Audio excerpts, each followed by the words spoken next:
स्वागत है दोस्तों आपका अपना ही चैनल राज न्यूज में। और भोजपुरी की सबसे बड़ी अपडेट निकल के आ रही है।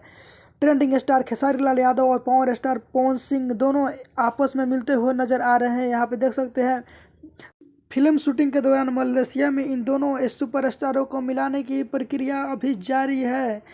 निशांत उज्ज्वल जी यसी फिल्म के ओनर दोनों सुपरस्टारों को मिलाने की कोशिश कर रहे हैं। यहाँ पे देख सकते हैं आप। इतना दिल बड़ा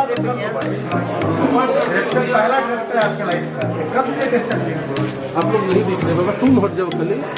ओके, हम दिख रहे हैं ज्यादा। जो कल पुलिस वाला तुम्ही को देखा था ना,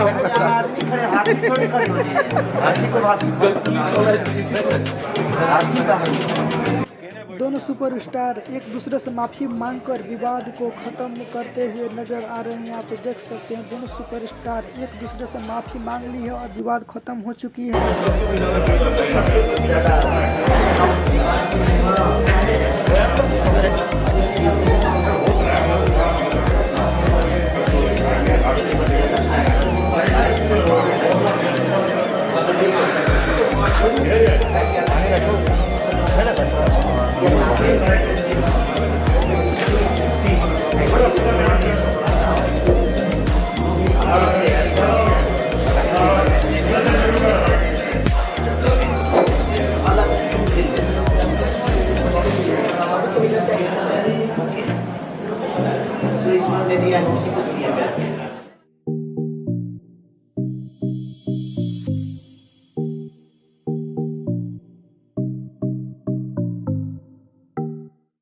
अगर चैनल पर नया है तो चैनल को सब्सक्राइब कर दीजिए, साथ ही बेल आइकन को प्रेस कर दीजिए। मैं इसी तरह का हमेशा वीडियो लेकर आता रहता हूँ।